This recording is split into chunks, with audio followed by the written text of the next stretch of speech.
Hey guys, welcome back to Blaze Talk, and today we're going to be talking about She-Hulk episode 4. It's going to be giving my overall thoughts on the episode.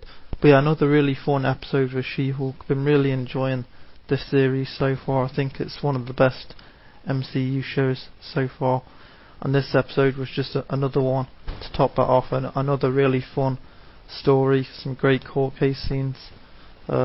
Tatiana Maslany continues to shine as the character, as well as all the supporting characters involved in the show. Just a really light-hearted, funny episode. Titania is trying to sue She-Hulk for using, her own name, because Titania is sort of using it to sell her products. So I thought it was just, a fun episode to keep the ball rolling. Keep the flow of the show going, and it definitely did that. Nothing really major in terms of setting up the villain, which I am starting to get quite curious as to when they're going to do that. We're 5 episodes in, and we haven't really had much setup for the the bigger villain, a sort of bigger threat.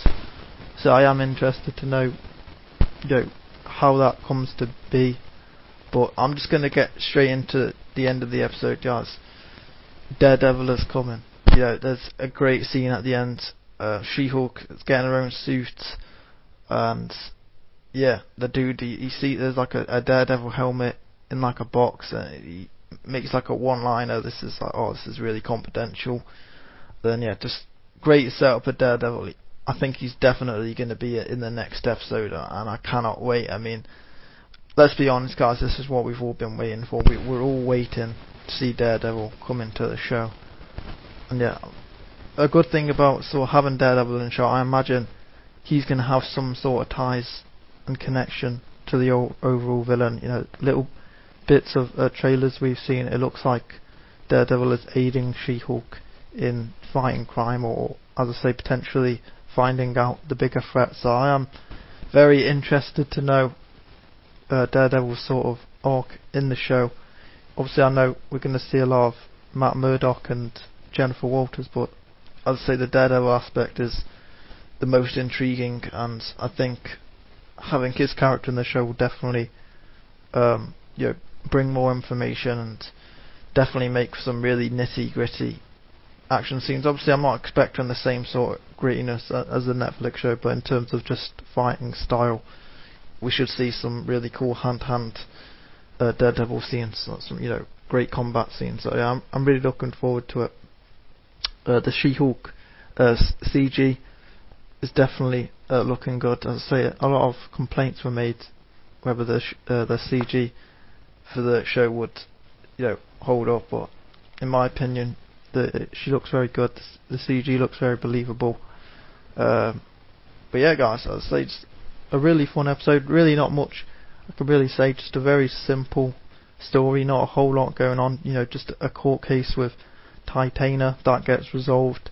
She-Hulk's probably gonna get her own comic accurate suit. The white and purple one we've seen in the promo art, and so I'm definitely looking forward for the next episodes. It'll be interesting to see if Matt Murdock picks up the Daredevil helmet, or he'll be like incognito. He'll be in some kind of disguise. So I'm very interested to know how that's going to be about, with Matt potentially picking up the helmet, and then his identity's already given away. But I'm very excited. I cannot wait to see Charlie Cox come back. A lot of the biggest, in my opinion, D23 surprise was the Daredevil show. So I knew it was coming and it's been announced, but in terms of audience reaction, that was definitely the biggest surprise. He definitely got the loudest cheer. So I can only imagine the numbers, view-wise, for the next episode are going to skyrocket, and hopefully it becomes maybe one of the biggest sort of episode receptions in MCU show history in terms of numbers. Hopefully it exceeds and does extremely well. And I know Charlie Cox has said he's only going to be in it for 1 episode. I really don't believe that. I think he's going to be in at least potentially 3. There's no way he can come in to episode 6 and just that be one and done. I think 2 or 3 episodes have a significant impact as I say, propelled the story forward for the show in terms of setting up the villains, the chemistry between Tatiana Maslany. I think we could definitely see a love interest there. I can definitely see Matt and Jennifer sort of hooking up, or them sort of getting closer throughout the series. So yeah, as I say, just that one little scene at the end has definitely set up a lot. As I say, we know that Daredevil is coming. But I hope you guys enjoyed the video. Hope you guys really enjoyed the episode. Let me know what you thought about it down below in the comment section. Stay tuned for more content coming soon this week. And stay blazed. Peace.